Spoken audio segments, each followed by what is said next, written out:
You're watching and listening to Mamma Mia! This is Fire Talk with Nicholas Fiore. Welcome back, everybody, to Mamma Mia! This is Fire Talk Sports Podcast. I'm Nicholas Fiore, the host of the show. And today we have Matthew Scianitti, TSN reporter for 12 years now, since January of 2013, on episode number 63. I can't believe it. Only 7 away from 70 of the show. Matthew, I appreciate you coming on. And I know you're busy. I know you got a lot going on, so I really appreciate you taking the time. My pleasure, Nicholas. It's good to talk to a fellow Italian Canadian. Come sta? Va bene? Sta bene. Yeah. Tutte bene, of course. We got an NFL Italian American winning the Super Bowl not long ago, so us Italian Canadians have to follow. I mean, we're proud that Canada just won the Four Nations face-off, so that's something. But Yep. No, I really do appreciate you coming on. I mean, Absolutely. A reporter, as a broadcaster, as a media personnel, exactly what I want to do, hopefully for a very long time as well. But thank you for coming on, everyone. This episode is sponsored by The Bottom Line Restaurant, downtown Toronto, Toronto's classiest sports bar, and that's The Bottom Line, 22 Front Street West. So, Matthew, I want to get into it right away. My show's all about the guest, and although a lot of podcasts that are exploding within the social media world is about, just a couple of friends maybe talking and just shooting it and seeing where it goes, right? But for me, I like to have professional people on, men, women, of any sports background, of any sense of the imagination, and talk about you and bring you back and bring you and really highlight what the guest has done. And for you, obviously at TSN now, probably 12 years seems like a lifetime now, but I can tell you it feels like a lifetime. We're definitely going to get to that. But you started, doing some freelance, and you started with the National Post as a sports reporter, cbcsports.ca. I just want to, touch upon those, first jobs, and did it really lead you to where you are now in the sense of it helped you kind of mold into the media world? Well, I can tell you that I had, and I've recounted this story a little bit, that I had no designs on being on television. If funny enough, I actually wanted to be a graphic artist until I was probably in grade 10. And then I had a wonderful teacher in high school at St. Elizabeth Catholic High School in Vaughan, named Miss Hackett, who one day pulled me out of the class and said, "You're in the wrong class. And if not for that, I wouldn't be here." And I guess I'm coming to the point in my career, especially in what always is an unsettled media environment, especially in our country, where I feel very thankful to have had the experiences I've had. And it has been a tremendous amount of work. And the one thing I always say about building staying power within this industry is understanding that there are going to be nights, like I worked for cbcsports.ca, where it's long hauls and it's a long slog, and kind of learning certain kinds of iterations of coding to help another esteemed person in the Canadian soccer space, John Molinaro, who I worked alongside for a year, Signa Butler, who's also at CBC Sports, Tony Kerr, who's also at CBC Sports. Like, these are the people who I spent my early formative years back in 2009 really kind of understanding what the entire Canadian media landscape was going to be about. But I was always a writer. I always wanted to write. I loved Gary Smith.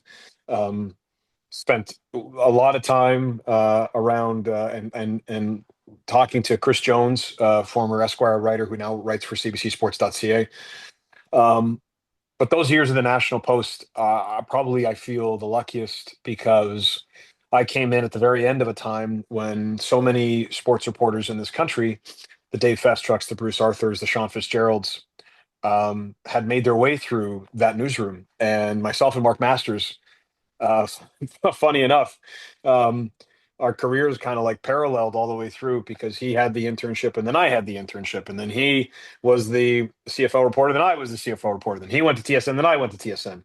And I do believe in this business that luck can kind of form through the diligence of hard work. And listen, I think I'm at a point in my career where I'm comfortable admitting this. I was not watching the CFL as much. I was very much a soccer reporter. I had worked at Soccer 360 magazine. I had freelance, as you'd mentioned, for the Globe Mail and a few other places. But being in that newsroom really made me appreciate the narrative complexity of almost every sport that we have in our country. I covered figure skating and open wheel racing and rugby, and it was so beneficial because I learned what a compelling story is by literally sitting directly across from Bruce Arthur and watching him and listening to him. And the one thing playfully that we all kind of tease Bruce about is Bruce never shuts up, and he's constantly rolling through his ideas and constantly and Sean Fitzgerald, who was the first in, last out every single day and would always find a way of mining incredible stories. I feel so fortunate to have been in that space. And to have worked under a sports editor like Jim Bray and Guy Spurrier, who pushed me. And I'll admit this: I was terrible on deadlines, absolutely awful.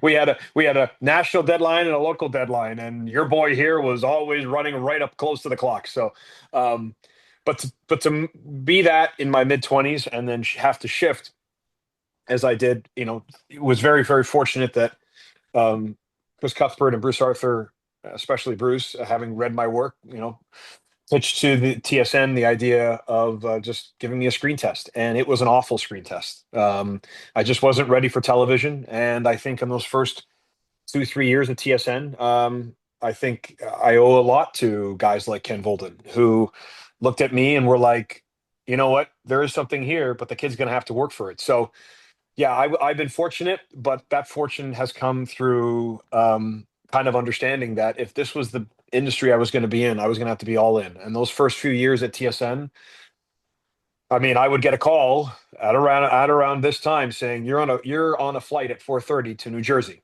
or you're on a flight to LA in 90 minutes, and get your bags packed and get your butt to the airport. And I for the longest time, and still do, have my passport in my knapsack. Um, but the thrill and the exhilaration of having to think fast on your feet, get ready for live TV, prepare for a live event, build relationships. It has been the most exhilarating 12 years of my life. And knowing the brand that TSN is in this country, and knowing that there are so many Canadians who welcome me into their home, especially CFL fans, and to kind of round out this point, the Canadian Football League has been covering the Canadian Football League has been the greatest honor of my career, and continues to be. As much as my passion lies deeply within the soccer community. The Canadian Football League is my family, and I still remember the day that Jim Bray said to me after Mark Masters left for TSN, "We need a CFL reporter." Before he got the sentence out, my hand shot up, and I'm so happy I made that decision. It changed my life. And that's where I've noticed lately some of the younger generation, I guess in a way myself, but a few others coming up. There's will, but there's not a lot of passion. And in my opinion, in this industry, you need that passion, like you're really explaining, that for soccer, for the CFL, for Canadian football, and just for what you want to do, the passion. How important is it to do the work that you do with that passion? Because I feel like when you have it, there's no really teaching that, and then it comes out in a bright way in what you do and in your work that you produce. I think the one thing that people, I do think there are some people who look at this industry, and it's not an insult. It's just this is in one form or another. I've almost been in this industry for 20 years. I can't believe I'm saying that. I'm 39 years old, and I've almost been in this industry for 20 years. It's crazy. Um, and I don't condescend when I say this, but I have watched people come and I've watched people go. I have watched people have staying power. I've watched people be passionate. I have given, and I will continue to give my time and my advice to everyone. And I always say, if you're going to invest in it, invest in it. You have to be there. And the one thing, using the CFL and even the men's national team now, which I've had the pleasure of covering for the last 5 years, showing up is important to me. Being there is important to me. Building relationships that go beyond, like, my job, and those who follow me on Twitter recently will know that because the World Cup is coming, I'm going to be interacting, engaging more with fans, and from my informed perspective, offering an opinion. But that opinion comes from passion. Um, I'm passionate about telling the story that could end up being the most significant Canadian sports story in the history of our country. The World Cup is coming. And when I say that, I can feel that passion coming out, because I keep telling people, having been someone who's very, very lucky and stood on the sidelines and on the field at a World Cup, I know what's coming. And to know that our country is going to be kind of the focal point of that, that for me just spurs that passion. And you have to find those things in this business that are going to really spark that energy, because this isn't always about the big event. I can tell you from 2013 and 14 and 15 and 16, really until maybe until the beginning of 2018, for me it was a grind, and I was covering everything. I was covering NCAA, and I was covering the Leafs for Mark Masters, and I was covering the Raptors, and not all of it great, but the one thing that kind of drove my passion the whole time was I'm trying to find a really good story to tell. I'm trying to find something that I get excited about telling people, because the one thing I know about myself, and this is where I say people have to know themselves and what makes them passionate and how that passion comes out. I know, and certainly being an Italian Canadian, I know that, when I become expressive, people can see it. And that for me, as I've known myself and understood who I am, that's the way I let my passion out. And it's not rah, rah, rah. It's more like, look at this, you got to pay attention to this. And I'm okay with that now in my career. And I think before people who come in this industry dream about the big stage and the big event and clicks and views and all this stuff, they have to find the thing that gets them up in the morning. They have to find the thing that I can't wait. I can't wait to talk about this, or I can't wait. Like I'm working on a big feature right now, and I've got notes literally strewn all over my table here, and I've got all I've got interviews I'm going to be setting up and people I'm going to be reaching out to, and I'm really really excited about it. And I now have to actually, at this stage of my career, pull back my passion, because I know that I can kind of get so deep into it that it can overwhelm me. But that takes time. But the root of everything has to come from passion, and it has to come from whatever way that anyone can express that passion. That's just not exclusive to sports media. I think it's really indicative of just media and really the arts in general.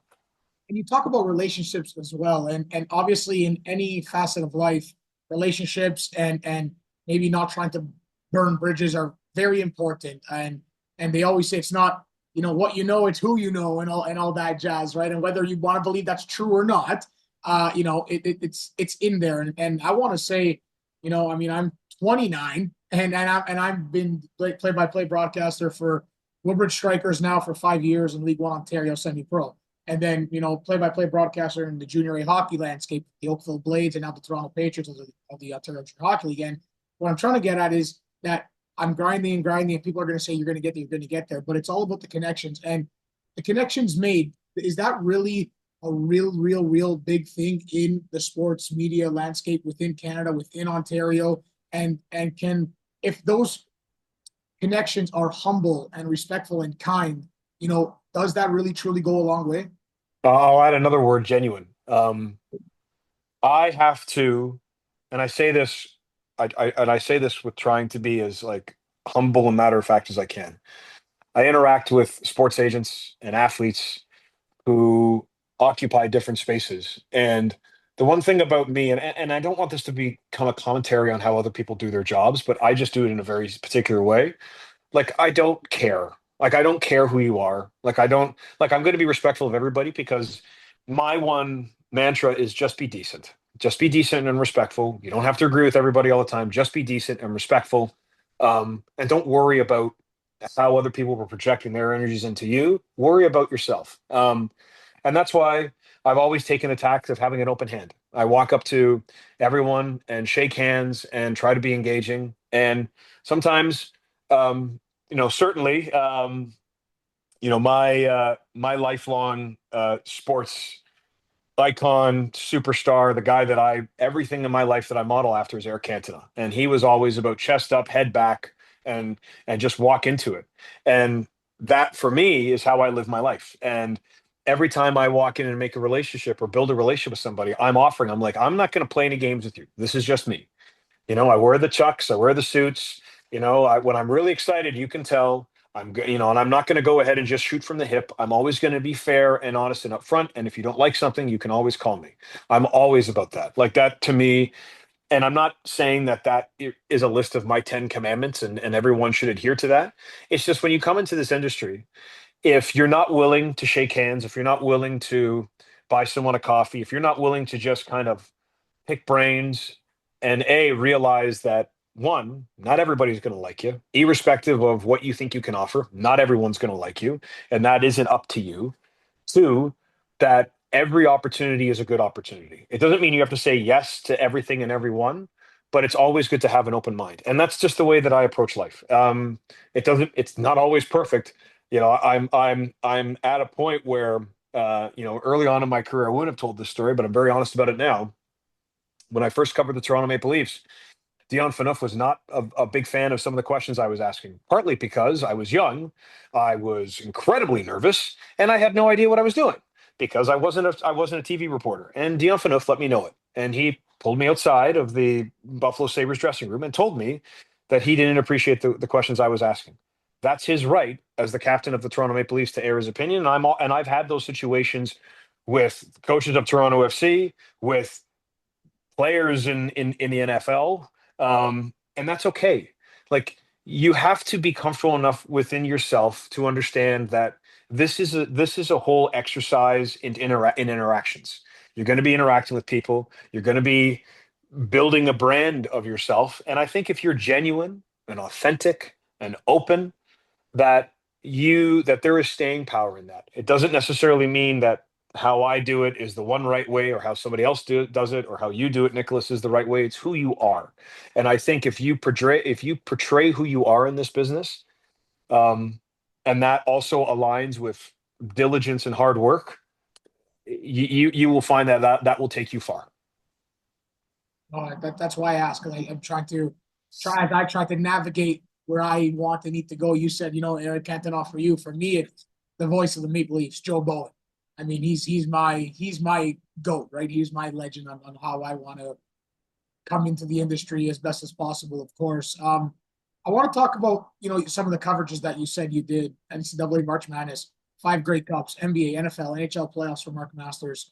Obviously, 2022 FIFA World Cup. That's, in my opinion, that's almost its own entity in its own, if that makes any sense. Yeah. But that's just my opinion, of course. But we want to touch upon the versatility of different sports, and how important is it to say, hey, Matthew, can you do this? The hand goes up, the hand goes up, the hand goes up. And obviously, I'm guessing you get more opportunities from that. You get more airtime, more. The phone rings a lot more, and sometimes not at the convenient times. Yeah, but how great is that to be that versatility that they can say, Matthew, you can go there. Almost like, I mean, I guess shout out James Duffy, like, and Andy Petrillo and those people, like those, broadcasters where they do everything. And is that something that you always wanted to kind of do, like get your foot in everywhere, but you also want to grow and develop as well? Yeah, I would add Kara Wagland to that. I'd add Lindsay Hamilton to that. I'd add Caroline Cameron to that. I mean, there's a list of people. If you look at David Amber, if Gino Reda, like if you look at the people in our media landscape, Elliot Friedman, like they've all gone ahead and done. Like Elliot Friedman used to do my job. He was the sideline guy for the CFL on CBC. So it's like it's the one thing about Canadian sports. It's not a big marketplace. And when you have an opportunity, you got to seize it. And you bring up Andy as an example. I think Andy Petrillo, again, I'm not trying to make this all about Italian Canadians, but I know Andy would appreciate that shout out. Uh, I think Andy Petrillo is someone who doesn't get enough credit for how good she is. She's got the awards and the accolades, but when you really drill down, and I've been lucky enough to have lunch with Andy once and kind of get a sense of her process, you realize that it's not so much the versatility of I'm a jack of all trades and a master of none, but what you're doing is you're using that platform to put your particular kind of style and trademark on that kind of coverage. And I didn't really realize that for, I would say, again, 13, 14, 15, 16, I can tell you, I had a manual of how to stand and hold a mic because, how to look at the unblinking eye, how to take a breath before you start your stand up and you're breathless. And it takes time. But Chris Cuthbert said something to me that was so profound when I first started. He said, "You won't know who you are on air for 10 years. And I was like, 10 years is a long time. I don't know if I'll make it 10 months. Um, but I think that versatility in the first step, that raising hand, shows that you're willing to take anything on. And I, the one thing when I think about being fortunate, I think about all those events I've covered.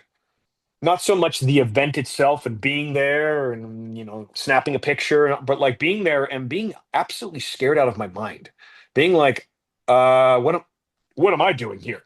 And that only started to recede for me when I got to the 2018 Olympics in South Korea, and I'll touch upon that. But before that, for me, it was just putting myself in every situation to say yes, because I wanted to test myself. I wanted to say that I could do it. And then over time, there were things that I kind of started doing that were authentically me. And obviously, most people will point to my sneakers and my Chucks, and that for me was, to be honest, it was more of a psychological thing. Like, I never liked wearing Oxford shoes. Never liked it. My dad, God bless him, taught me how to go ahead and shine shoes, and it never took from me.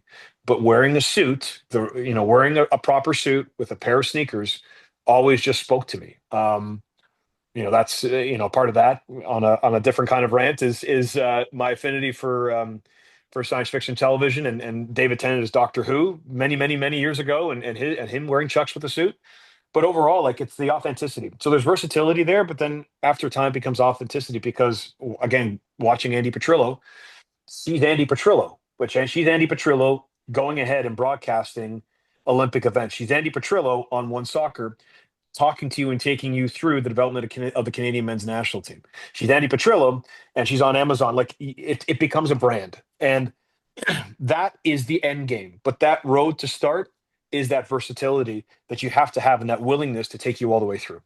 Yeah, no, I like, that's why I bring it up, because I think for me too, like, I mean, I went to Humber College and graduated the same program as so many pro broadcasters now, but Sid Sixero, one of them, and that's where I try to model myself in the radio broadcasting program, and that's where I'm trying to find right now. I mean, I have a little brand that I'm creating as an Italian Canadian, right? And Mamma Mia, and trying to bring that into the hockey world, as we hear in UFC or maybe in soccer, right? But in the hockey world, and it's working and it's clicking, but the authenticity and the versatility, whether it's the same or too different. And that's why, I mean, in the future, I'd love to have Andy Petrillo on, because I want to talk about that, and especially women in broadcasting and all of that facets. Yeah. I think that's, it's not talked enough, and it's not brought up. But yeah, she's brilliant in its own, and it all starts maybe from school or maybe not from school. Depends what path you took, and sometimes you could just go right into it. For me, obviously, I went to Humber College Media Foundation, radio broadcasting. For you, Master of Journalism, master's degree, Ryerson, and now Toronto Metropolitan.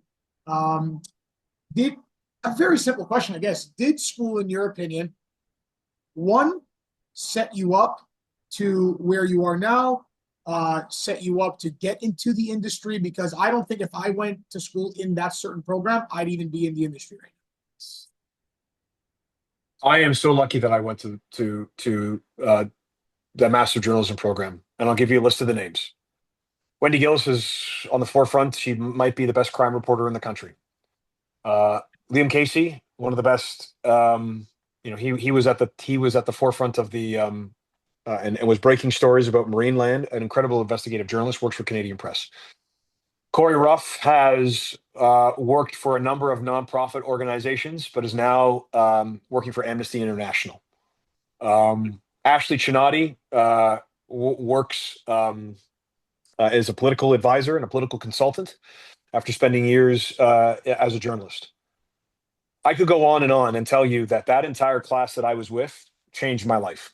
And I'm not an emotional person, but when I talk about that class and I talk about the ways in which, and it's very easy, especially we talk about, warm and fuzzy feelings and being authentic and being genuine. It's super competitive.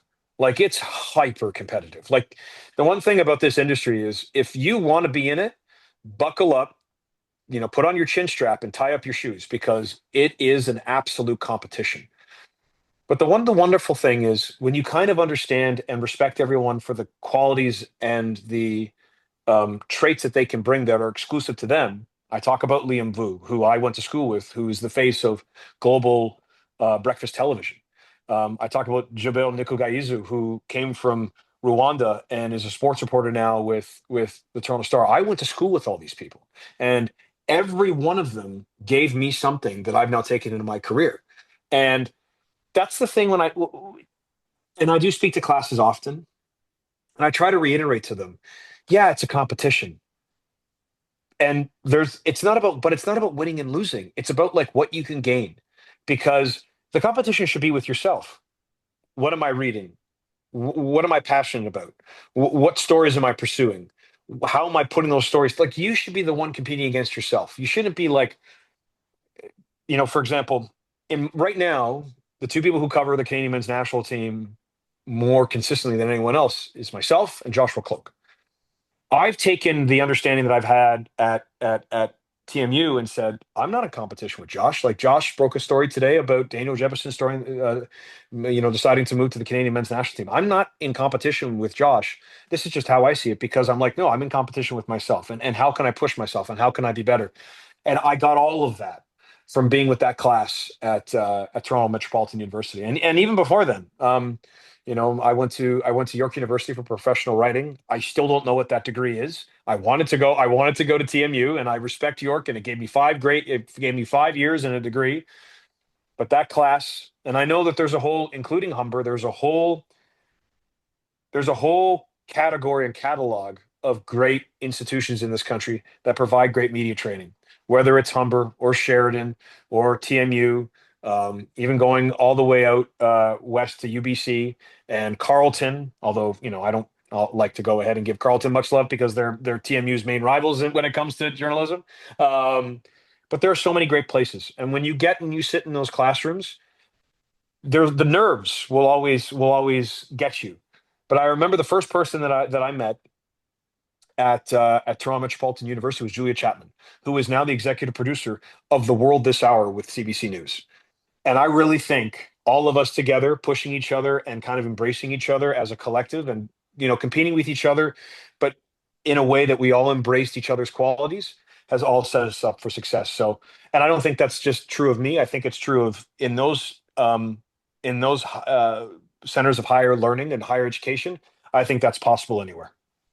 Well, I agree. Like I said, if I didn't get into my program, I don't think I'd be doing what I love to do, which is play by play, whether it's soccer or hockey. So no, that's why I ask, because school, I think, in the media world is very important. It gets you in the door. I mean, it gets something there. So that's why I ask. I want to talk about Matthew, I guess I don't know if best is the right word, or maybe your favorite event or game covered. And I also want to segue into the Canadian men's national team at the 2022 FIFA World Cup. I don't know if I'm speaking for you right now, but I think that might be the best event covered for you, or it's higher up because you did 5 great cups. You did so many things as well. So if it's not the best, then let me know. But in the 1A, 1B there, what is the best or favorite event or game covered in your career so far? I'm going to put these in two categories. And I think 1A and 1B is probably a good way to go ahead and describe it. The Grey Cup is a wonderful event, and it is our event, and we take ownership of it.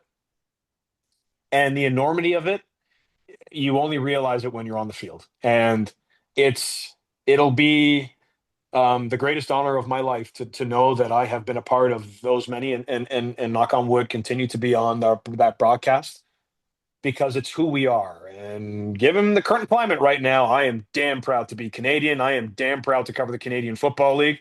And it is a great honor of my life that I have been a part of the broadcast crew for the oldest professional football trophy on the planet. And that, for me, like, is great. But the World Cup was different. The World Cup for me, and I think about it more and more, and maybe it's because I'm getting closer to 40, or maybe it's because I just feel lucky right now to have been in the industry as long as I have. The World Cup is just something different. And I say, and when I mean people don't know what's coming, imagine everyone looks at the Super Bowl on this side of the globe as the biggest event. And how could you not? It's just enormous. It's a circus. The lights, the sounds, the drama, everything about it is so highly packaged. But the one thing about the World Cup, there's a few things. It's not just one, actually. There's a few things. When I stood in the field, I used to get nervous before live events. And then for a few years, I wasn't anymore. I loved it. I loved live TV. And then all of a sudden, I stood on the field at the World Cup and I was shaking because you you don't realize how much it means to the entire planet.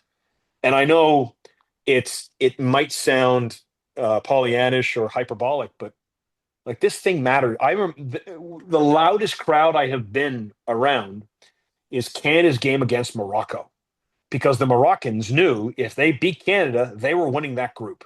And they were setting themselves up for something that was historic for a North African nation. And when they scored 2 goals, I thought that stadium was going to shake to the ground. It was just incredible. And not only that, but then to be on the field as Atiba Hutchinson rises in the air, gets his hand on a ball, and knocks a header off the crossbar, which Canada should have scored after Sam Adekubi tied it or set up an own goal, which kind of put Canada back in the game. And there's something else about the World Cup that people don't appreciate. When Alfonso Davies scored, I'm not like in my capacity covering the Canadian men's national team. I have great relationships with everybody on that team. It's a lot of fun to cover that team. And now that we're all on the road to the CONCACAF Nations League final, it's going to be a massive, massive opportunity. Also looking at the context of possibly facing the Americans in the final. But when Alfonso Davies scored, I didn't cheer, but something wrenched me out of my seat. I didn't stand up and cheer. I just kind of stood up. And I'm sure, much like you, I have fond memories of 2006, and I was on St. Clair Avenue West, and certainly watching Fabio Grosso score the winning penalty that gave Italy its fourth World Cup. And I kind of felt good because I was like, yay, Italy won, because I had a cultural connection to that place because my father's family is from Abruzzo and L'Aquila and came over to Canada in 1951. So I felt a cultural tie. When Alfonso Davies scored, it felt like something different hit me. And thinking about what that meant in that moment, feeling, to be able to tell that story, to interact and just be present there, I can take that and I don't need awards. I want to be clear about something. I awards are justified to go ahead and highlight those who work hard and they are deserving. I don't need an award. I covered the World Cup and I covered it on live TV. Like that for me is like I'm a lucky guy. And I worked for it. I busted my butt to get there.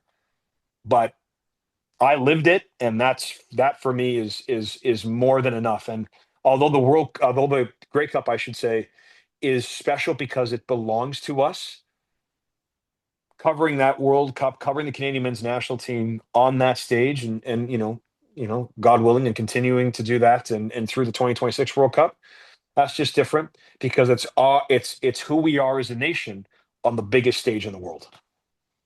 Hey, I couldn't agree with you more. I mean, cover a World Cup one day, mamma mia, for real. That would be something. My God, I'm just thinking of the complex in 2026, Italy versus Canada. Now, barring Italy has to make the World Cup. Well, and this is what everyone needs. Everyone needs to understand something, and we're going to get sidetracked for a second. Okay. The draw's in November. There is a very, very good chance that Canada. I mean, again, Italy's got to qualify for the thing, and they haven't qualified and for the last two. So, but there's a good opportunity that Canada is going to face an Italy, a Greece, an Iran, like a country that is so heavily represented in our city, and then you're going to know, and I've spoken to Jesse Marsh about this a few times. It is just you can't put it into words. Like you just can't unless it's almost like it's a look when someone looks at you and when you're at an event or a concert or a sporting event, or I imagine the people who watch Connor McDavid score that winner against the Americans at TD Garden. A couple people probably will look at each other who were there and they'll know what that meant. And that's the amazing thing about sports. And I am nothing if sometimes not philosophical about sports and what it can do for people as a vehicle for emotions and yada yada yada. But the possibility that Canada could face Italy is real. Like it's real. And I'm not saying it's going to happen, but for someone like me, in my job, I do take it into my calculus because I think about like how am I telling that story? Like, how am I telling that story? Because I was in St. Catharines went to a Bills game with my girlfriend, and we're sitting at the bar, and I'm talking to a bunch of guys who said to me, "Hi, Canada faced Argentina in the Copa America. That was kind of cool. Faced Lionel Messi. That's great." And I asked them who they would cheer in the World Cup. They were like, "Yeah, Italy." And I was like, "Have you ever been to Italy?" "I have. Have you?" And they were like, "No, no, but like Italy, like come on." And then I looked at them, not with like a sternness or a seriousness, and I said, "Italy's not bossing this. Canada can beat Italy. I know because I cover this team all the time. I'm not saying they will, but this is not the Canada that got spanked by Honduras. This is not 2012. This is a whole new different team, and the possibility of facing that kind of nation, when you think about the emotional cauldron that is BMO Field, which I live right across the street from, I mean, I can't, I close my eyes and I visualize it, and I don't even know how to put it into words yet. It's definitely something. Matthew, listen, I want to get some rapid fire stuff with you. I like to Sure. call rapid fire questions, and I want to see what you got. So let's see what we got going. We're gonna start off with I think I might know the answer to favorite food. Pasta. Easy. What kind? What type? Though? What kind? You know what? When I was growing up, angel hair pasta with caciocavallo cheese. And if you're Italian, caciocavallo cheese, it crudely translates to balls of a horse because they're huge Yes. and it's stringy cheese. It's stringy cheese. And so when I was growing up, I'd go to my nonna's house, and now you said rapid fire questions, but you asked me what my favorite food is, and I'm Italian, so I got to tell you, right? And I got to tell you with my hands. We're gonna have to I do would, it. We're gonna have to keep this going, eh? yeah, but honestly, that angel hair pasta with caciocavallo cheese and a marinara sauce, that's my favorite. Some people say penne alla vodka is not too Italian, but I'm sorry, that's my favorite. That's It's good though. the better one for me. Favorite movie? Oh, very good. Collateral with Tom Cruise and Jamie Foxx. That's long been my favorite movie, just because of the human interaction between the two of them. If you haven't watched it, Michael, like it's an incredible film. Michael Mann did a great job. Rocky Balboa, number one for me. Yeah. Series. Favorite TV show? um, Favorite TV show. Right now, I mean, if I'm going to sit down and I wanted my brain to shut off, it's Brooklyn Nine-Nine. Like I've just been a big Brooklyn. I don't know what happened, but I just started watching it, and just the humor of it has always appealed to me. So it's one of those things where, like, especially in my job, because I'm so like intense on watching games and watching games and watching games. When I peel myself away from it, I have to watch Brooklyn Nine-Nine. It's one on top of my list, so that's for sure. Let's give a shout out to some colleagues here. I got two of them, so I don't know if you're going to throw anyone under the bus in the same process, but your favorite colleague to work with, if you want to say. No. Well, no one's gonna. Well, there are two actually. If anyone's followed me on social media, they'll know. And they're not people on air. The two people I love working with are our cameraman Fred Mislachuk from Winnipeg, whose son Tyler Mislachuk competed in the Olympics in triathlon, and Owen Corbild. The one thing about when you're on air. And it's not to, and I don't throw anybody under the bus because I love working with Kara Wagland, Clara Hanna, James Duffy, Farhan Lalji, Dave Naylor. Like I'm pretty easy to get along with. But your cameraman, when you're traveling, and I, especially those two guys who I have worked with and been on the road with for over a month, Owen Corbild and I have lived in the same apartment twice during the Olympics and the World Cup, and didn't kill each other. Those are the people you really understand, who get to understand you, because and I'll say this, it might spark a greater discussion, but Owen Corbild and I, he had his gear taken from him in Bahrain, and we had to pay a fine to leave the country. So we have been through some stuff together. Yeah, so we were talking about, Matthew, your the favorite colleague, and obviously that story. And you touched upon, it's not the on air, it's the cameraman, and that's something special. And I'm going to give a shout out to my cameraman for the Oakville Blades in the Ontario Junior Hockey League. He just retired after 20 years and over 700 games filmed in junior hockey. John Cole at Grey Ghost Productions, and obviously now I'm with a new team in the Toronto Patriots and the Caledon Admirals of the Ontario Junior Hockey League. And so it's a special bond because 7 years ago, I mean, I was in my low 20s, right? And now my early 20s, and now I'm in my almost turning 30. You can't believe it. Like you're saying, you're almost turning 40. It's really crazy, right? But Yeah, there's a difference between turning 30 and turning 40, bro. I don't mean to break it to you. No, it's a little bit more than this. Anyway, go on. no, okay, just a little, just a little bit. Hey, I was trying to be nice after I wasn't trying to be nice. I don't know. That's okay. It's okay. You're good. You're No, good. but it's a bond, right? The cameraman and the on-air talent. It's a, if you want to call it like the talent or whatever you want to call it like that. It's a certain bond that you don't really know that's going to happen, or you don't know that, or you don't want to take it for granted because, like we always joked on the broadcast with when I was with the Blades, and he goes, "You're doing all the work, but I'm making it look good." Right. So that's the little thing. But no, I'm glad that you actually almost even said, the cameraman and the behind the scenes and stuff like that, because I feel like that's very important. I mean, I won't, John. I won't go ahead and go on and on about this. I work with an incredible group of talented people with Dome Productions for every live event that I do, from the people who pull the cables to the people who hold the parabolic mics to the people who drive the carts. Um, I once saw somebody. I won't say who. I won't say where. I won't say if they're Canadian or not. But I once saw one on-air person when they were done to finish their hit, turn around, just not even look, extend their hand, and just extend their mic, and like they were already walking out the door. And that always stuck with me. And that happened early on in my career. And I remember looking at that, and I didn't feel angry. I was just like, I don't want to be that. So, I don't really care if people think that I am a people pleaser or whatever. I appreciate the people who are every single part of a broadcast, because it's just not, they don't just flick a switch and we all just talk in front of a mic. It takes a lot of work by a lot of people. Funniest colleague. Well, Mark Masters. Mark Masters is like a Seinfeld character. Like Larry David wrote Mark Masters. Like it's just I can't even impersonate him. It's the one-liners, it's the wit, it's the fact that Mark is older than me and he hasn't aged in all the years I've known him. I'm not sure, like there must be a portrait of him somewhere that's like decaying, because Mark Masters has been Mark Masters forever. And it's the name, it's the presence, it's everything. Like Mark is just, yeah, Mark's a different. What's that clip that he had? Didn't he have a clip with a former Toronto Maple Leaf player? Well, there's a bunch of them. Obviously, the Mike Babcock one, where Yeah. Masters Nation and him having his lovely wife Robin sit in the back of the. But only Mark Masters gets away with that. If I did that, I'd be single real quick. So it is.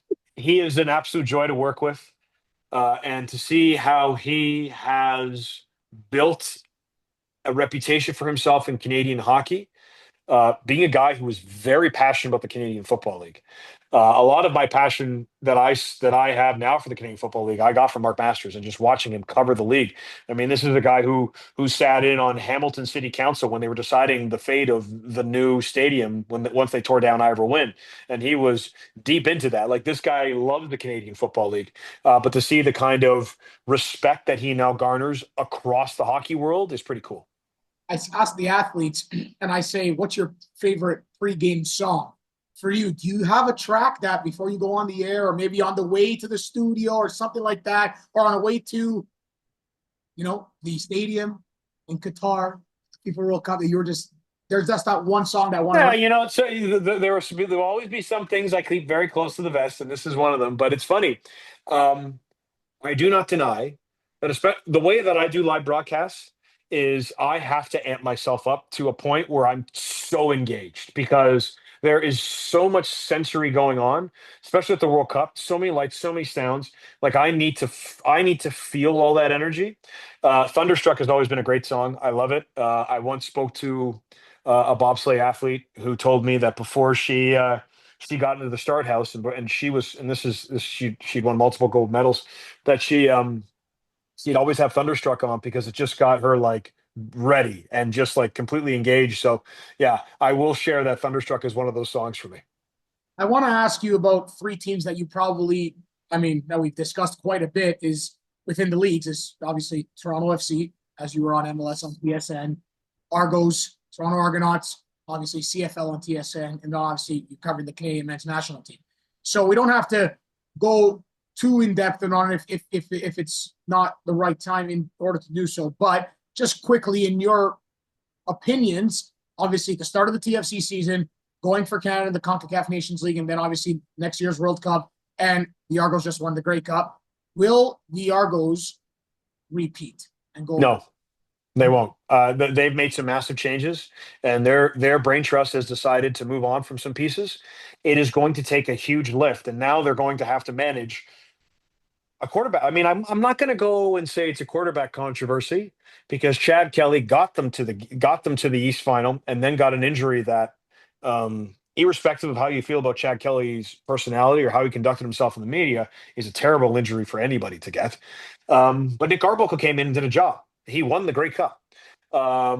But Ryan Dinwiddie is going to have to manage. I mean, they're the standard bearer in the East right now. Ryan Dinwiddie has been to nothing less than an East Final in every year that he's been a head coach of the Toronto Argonauts. And he's now won 2 Grey Cups, which is more than Scott Milanovic did and more than Mike Pinball Clemens did. And they were the last 2 guys to win Grey Cups before him. But the Argos are inconsistent, and they've made some personnel decisions. Now, I will say, granted, their scouting staff, and you have to tip your cap to John Murphy. He has found, I mean, Mackay Polk was someone nobody knew. And then through that season last year, and they've done this before. You think of Devere Posey as another example. You think of, it's the name escapes me right now, but they have had a numerous amount of, especially receivers that they've been able to be able to tap into. But the East looks good, and Montreal is simmering. And Davis Alexander is going to have to be their starting quarterback now. But look at the moves the Hamilton Tiger Cats made. They are ready, and all of those guys. If this is one more run it back for Bo Levi Mitchell, I cover the Hamilton Tiger Cats. I am in Hamilton a lot. I can tell you that city, if it were to win a Grey Cup, would explode. So I don't think the Argos win it. If anything, this year I think it's going to be a battle between. And some members of the Ottawa Red Blacks may not appreciate me saying this, and I'm sure I'm going to hear about it. But right now, I'd say it's a battle between the Montreal Alouettes and the Hamilton Tiger Cats, but nobody wins a Grey Cup in February. Very true. Very true. TFC. I'm not going to ask if they're going to win the MLS Cup, but I'm going to ask, are they going to be in the playoffs this year? They need stability. They just need stability, and they need stability from back to front. Coaching staff changed. They brought in young players. But I think, I'll, instead of going big and expansive, because I don't think they're going to win the MLS Cup, I'm going to go ahead and isolate it to Theo Corbianu.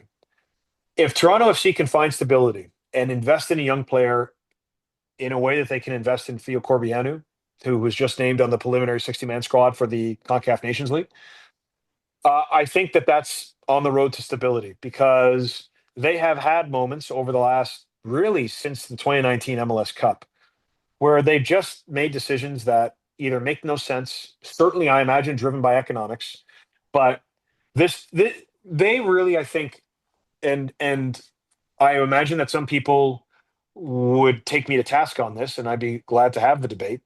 They had the opportunity to be in that CONCACAF Champions Cup Champions League final against Chivas.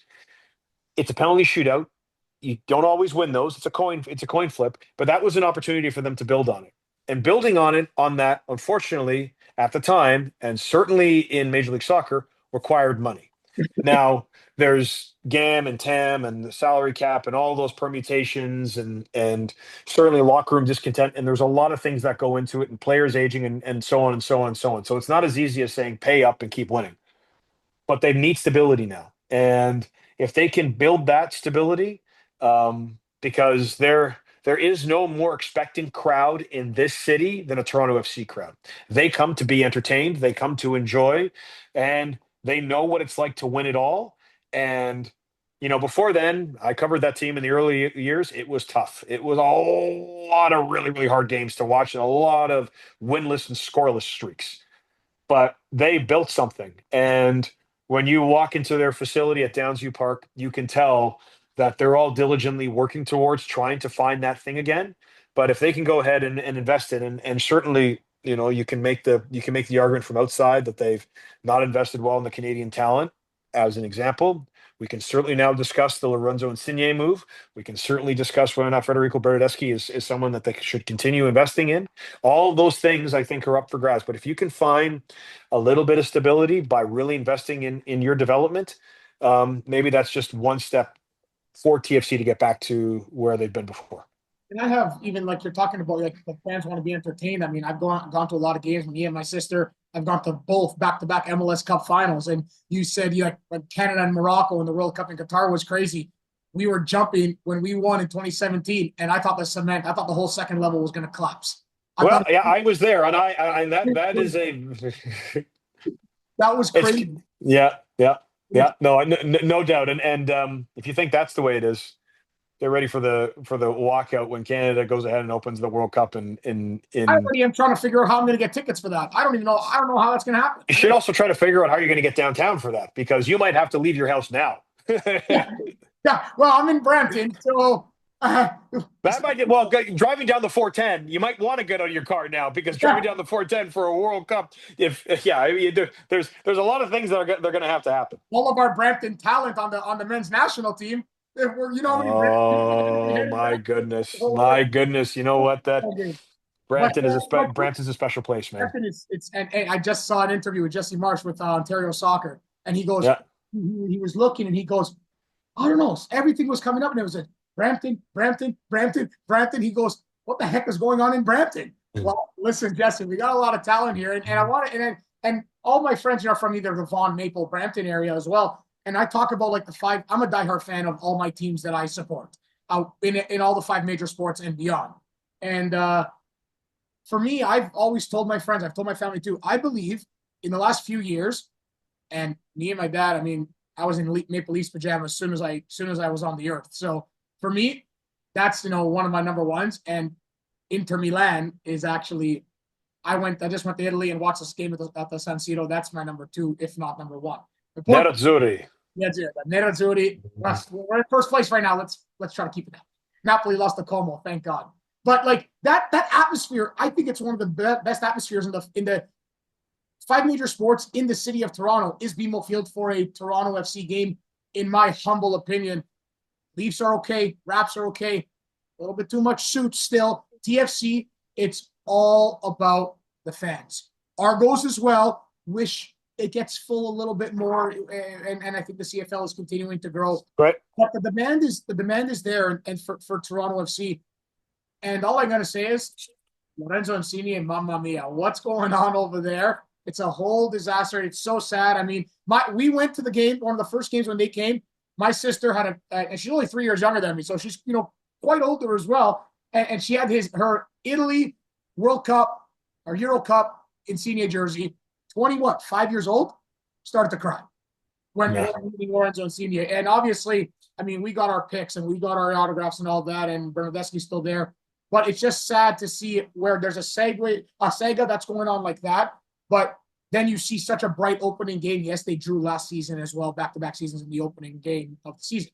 But there is something there. It's just people are looking to find it right now, it seems to be. And I think if they do find it, TFC can be back. And I don't know if that's a biased thing from two Toronto guys or like in the city, but like I think they could be back, whether it's now or whether it's 3, 4, 5 years from now. Yeah, it is going to be interesting to see how this season plays out.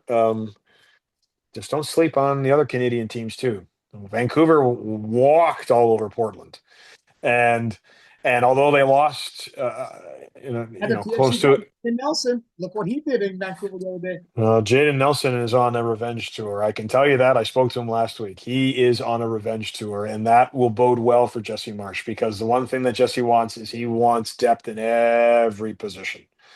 And let's talk about the Canadian national team just a little bit.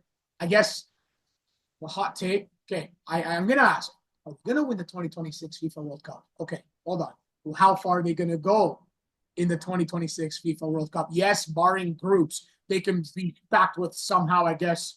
I mean, yes, we did well against Argentina, arguably maybe even played better than Argentina, but I'll just throw that there. Argentina, and then it could be, I don't know, a Norway if Erling Haaland gets in, and then maybe another lower seeded team, let's just say. But it's going to be difficult. Where do you see it? If Canada doesn't make it out of the group, at least to the round of 32 and expanded World Cup, it'll be a massive disappointment. I'm telling you that now. And in this country, if they play their best, there will be a round of 16 game here in this country in the World Cup. And I am telling you that is going. I mean, again, that's if this team fulfills their potential. And I will also say, because I have spoken to him about this, that Jesse Marsh thinks they can get to the quarterfinals, because to follow what the States did, I believe in 2006, and follow what Costa Rica did in 2018. It's possible for a CONCACAF nation, if they catch fire and the bracket kind of lays itself out, that they can. The one thing the Canadian men's national team has to do, and we're going to see it at the end of March, is when a team turns the dial up on them, can they respond? And I watched them that first half against the United States in Kansas City in September. It was the best first half I have ever seen a Canadian men's team play. They should have been up 3-0. Like, they were bossing the Americans. Now, one could say that the Americans were in a bit of disarray because they didn't have Mauricio Pochettino, and I would be happy to debate with any American soccer talent about Mauricio Pochettino's bona fides. Not that I dismiss him as a coach, not at all. I don't dismiss him as a coach. I just think his high watermark was the Champions League semifinal against Ajax when they pulled it back against Erik ten Hag. However, all that aside, I'm not sure Canada's going to win the CONCACAF Nations League. Not because I don't think they can, not because they're not pound for pound the best team in CONCACAF. I do think on their best day, they are the best team in CONCACAF. But they're about to walk into SoFi Stadium in front of 50,000 plus Mexicans who, and Mexican broadcasters are coming up this week to talk to Jesse Marsh. They're coming up here, and they want to, and they're ready.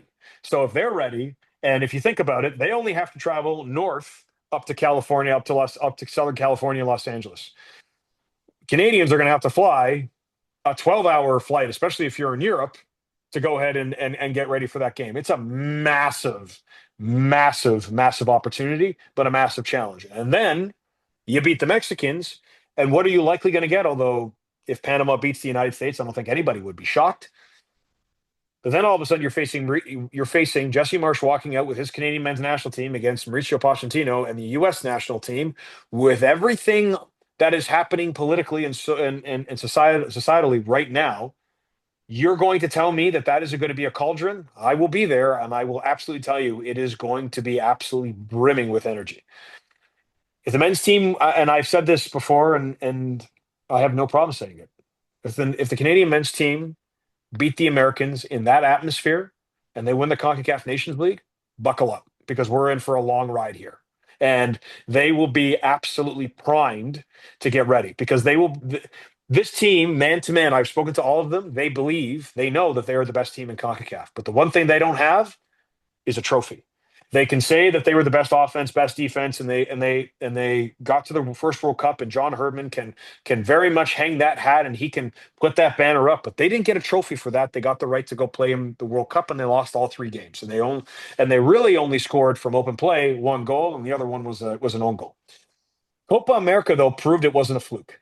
Like, it proved that this team can go ahead and sustain itself over a long tournament run.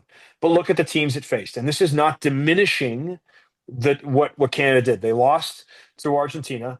And I was there in that first half. And I can say to you, because I was between the distance of like 6 feet, I watched Lionel Messi walk to the dressing room, and he was looking at his players going, "What are we doing here? This is Canada. Let's pick it up." And then they turned the dial, and Julian Alvarez almost scored like that. So that showed to me, as much as it did against the Dutch, that Canada still has to compose themselves a little bit. But they beat Peru, they tied Chile, and they beat Venezuela. Peru is a very plucky team in Copa America. Beating them is not a small feat. They had consistently been a team that goes deep in that tournament. That's an accomplishment. And a monkey off the back. It was a fight against Chile. It was an absolute knockout, drag-out fight against Chile, because Chile did not. I looked at Alexis Sanchez. When he realized he was about to be eliminated by Alistair Johnston in Canada, he was not happy. And this is a team that had won 2 consecutive Copa Americas 10 years before. Venezuela, yes, Venezuela is a baseball country. They are not usually recognized as a powerhouse within CONMEBOL. But that was an incredible atmosphere that day, because Venezuela came in thinking, we're going to beat Canada. And Canada was like, no, you're not. And Canada, there was a lot of nerves there. But to see Jacob Schaffelberg score a great goal, to see after a calamitous equalizer, Maxime Crépeau make 2 saves in the shootout, this team believes. And they were this close to winning a bronze medal in Copa America had there not been a defensive mistake and Luis Suarez scores that equalizer at the end. But these are all moments of adversity that Jesse Marsch wants. And if they don't beat Mexico, and if they beat Mexico and and beat the States, or don't beat the States, excuse me, Jesse Marsch is not going to go ahead and say, well, throw his hands up. I can say this to you. He wants adversity. He wants to see what this team is made of. And we're about to see what they're made of with an opportunity to finally win a trophy.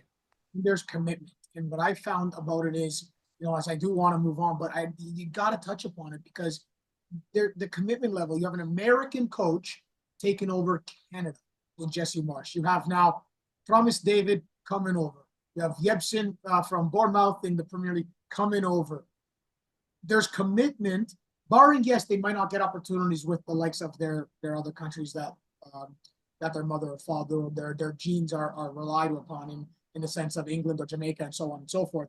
But they're changing the allegiance. It's changed. It's done. They're with Canada now. Yes, they have to earn their spot. They have to earn their role. They're not just going to snap the fingers and Jesse Marsch is going to select them. They got to be informed. But how important is it to have the commitment and the level that people now, these players, these coaches, they want to play and coach for the Canadian men's national team. To me, that's massive.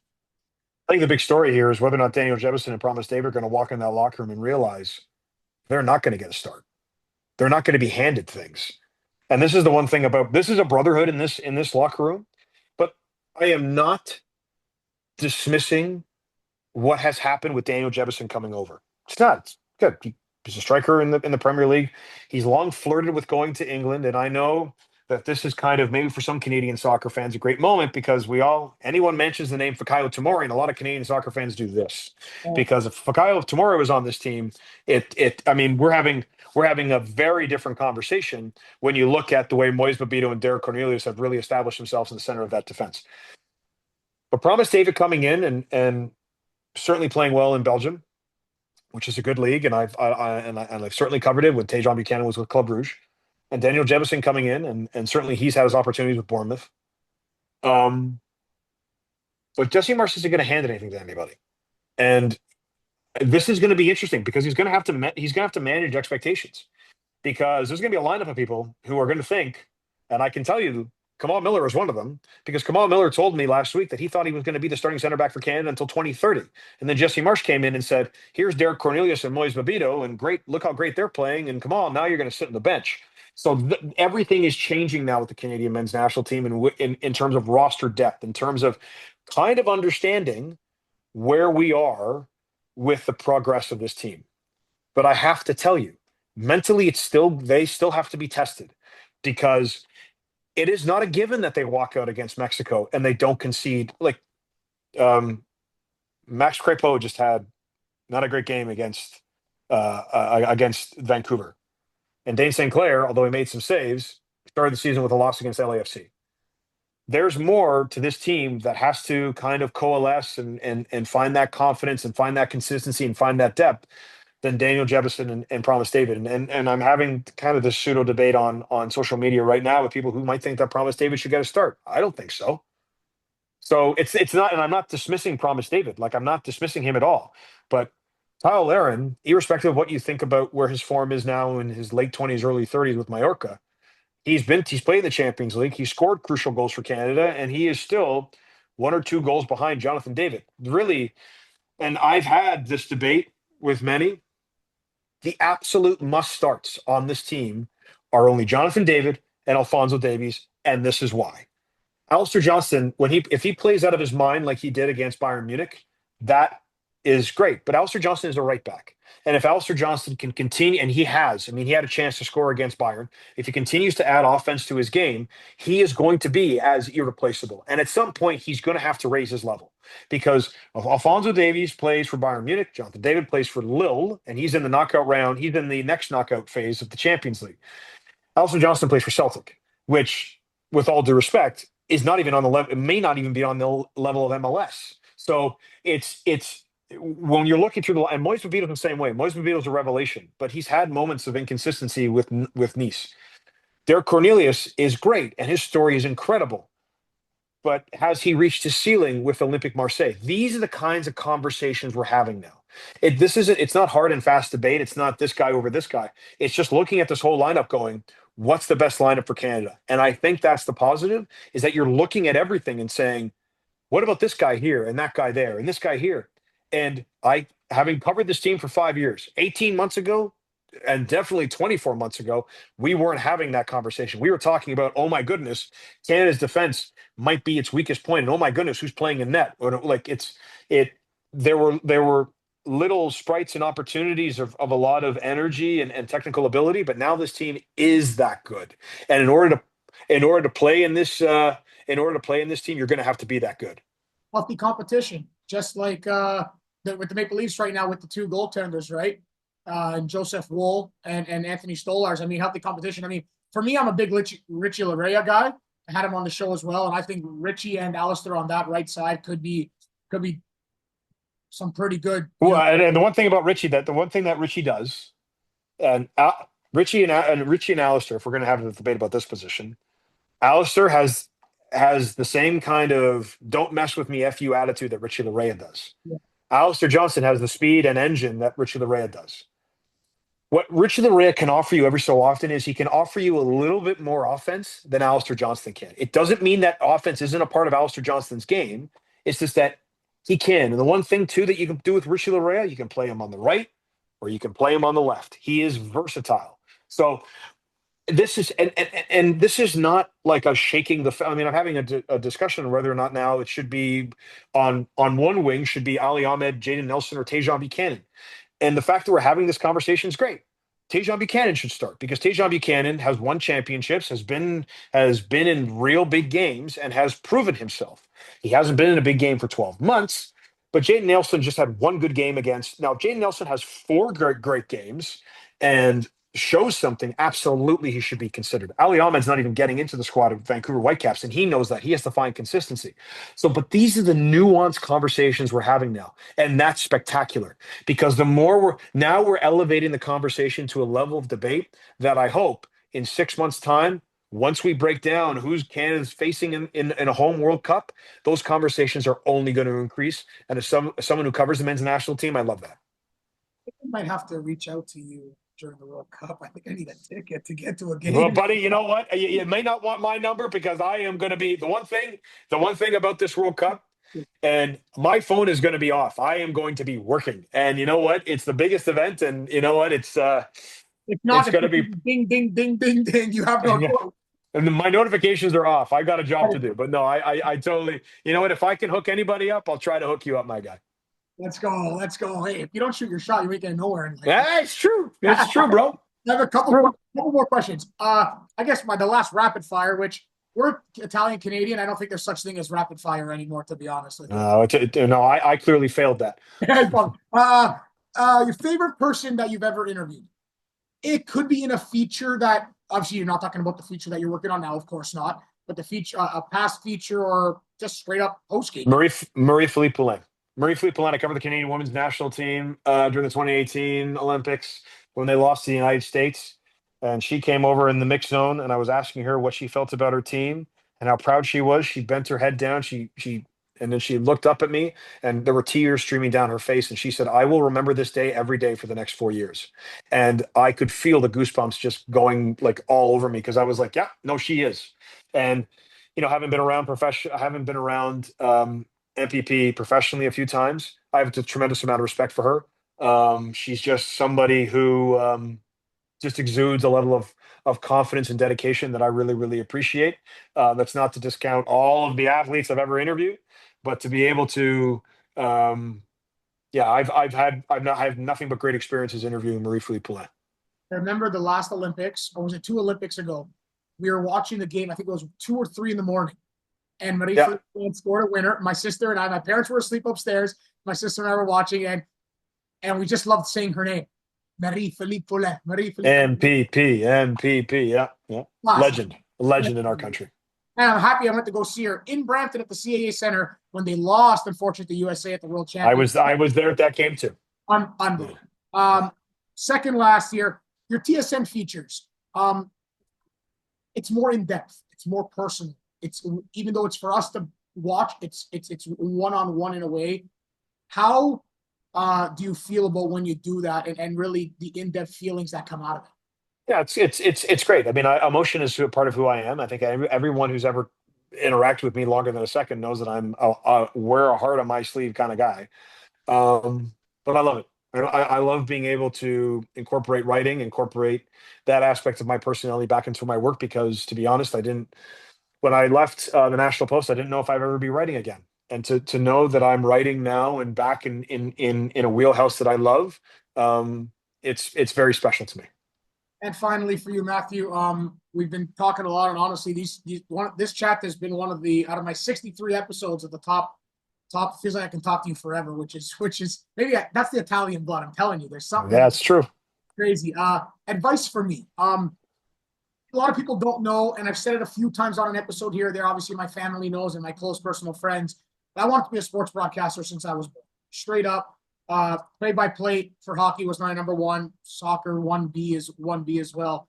But I want to make it to the pros one day, whether it's a writer, reporter, broadcaster, whatever it is. So, what advice do you have for me of just, obviously I'm going to continue to grind. I'm going to keep on going, but to get into the industry or get into, the pro ranks, as I guess I would call it, because what I'm doing now is play-by-play hockey and soccer, what I love, what I want to do for the rest of my career and my life.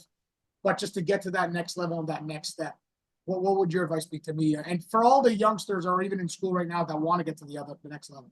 The one thing I will say, but certainly about the sport that you want to cover and want to be a part of a broadcast of, there are teams like that all over the country.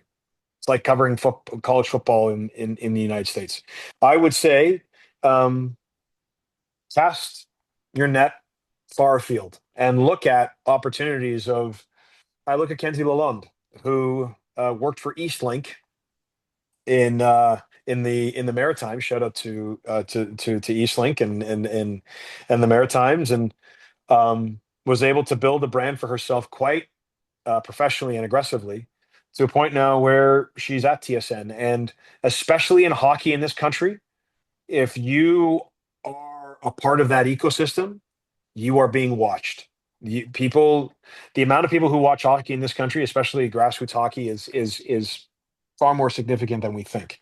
So it's just searching out across the country. Now there are certain challenges with that, and certain other economic things. I understand that because when my big shot, my big swing, the major research project at the end of my time at TMU was on the Canadian men's national rugby team because nobody was covering them. And I thought, hey, I'm going to go ahead and cover them. And I spent lots of money traveling over to England to basically cover them during a tournament, and try to build that personal relationship style that I've had. And it is one of my a jersey from the team is one of my prized possessions and just hangs over here on my wall. But don't just isolate yourself to thinking, well, I have to stay in Toronto because it's the GTA. I had thought that there might be a situation where I might have to leave Toronto. Um, but the other way that I was able, I guess, to avoid that was working very late nights for CBC Sports, like the 5 to 2:30, 3 o'clock in the morning shift. So it's a grind, man, and especially when you're covering hockey. Um, whether it's major junior or junior A, or like there are so many opportunities. And I know that there's such an important viewership, and you're a super authentic guy, and that's what counts. Don't lose that. But you're you're 29 years old. If I told you, or I was at 29 versus 10, I'm 10 years older than you are.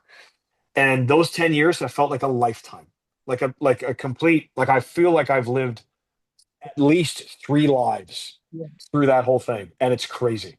And they say, oh, life goes so fast. I'm like, if you're paying attention to your craft and you're really working at it, it goes slow. Like for me, like to think about where I am now, and if I blink and go back to sitting at my parents' dining room table with all my notes kind of strewn all over the place before I went to go meet the men's national rugby team, and researching them and trying to understand the nuances of the sport and literally building a binder of all my information, and kind of sitting there going, this is my shot, man. Because at some point you're going to have to take a risk, and maybe it'll play out and maybe it won't.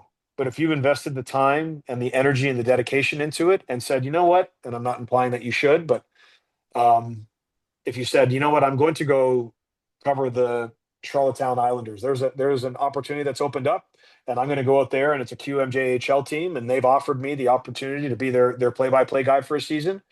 Yeah, let's go. It's about saying yes to that, and then doubling down and investing in it. Well, listen, thank you so much, Matthew. We talked a lot and about a lot, and it's exactly what I wanted to get out of it.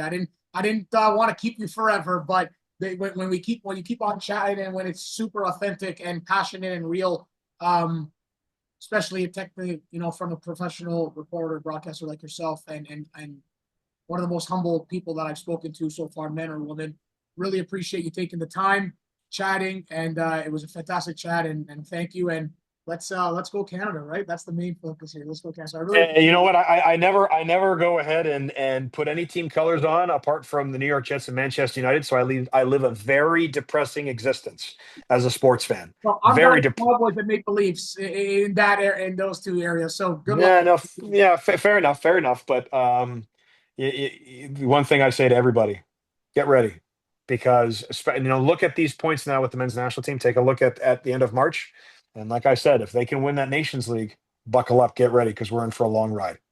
So thank you again, Matthew. Everyone, this was episode number 63 of Mamma Mia. This is Fire Talk. I'm Nicholas Fiore, the host of the show, sponsored by The Bottom Line, Toronto's classiest sports bar, and that's The Bottom Line, 22 Front Street West, downtown Toronto, owned by former NHL player Wayne Cowley. This is Matthew Scianitti, TSN reporter here in one of the biggest sports markets in Canada, in Toronto. Matthew, thank you very much. I appreciate it. Everyone, Instagram Lives and more episodes, along with merchandise for sale, is upon us. Until next time, Mamma Mia and ciao. That was Mamma Mia. This is Fire Talk with Nicholas Fiore. Thank you for watching and listening, and stay tuned for the next episode.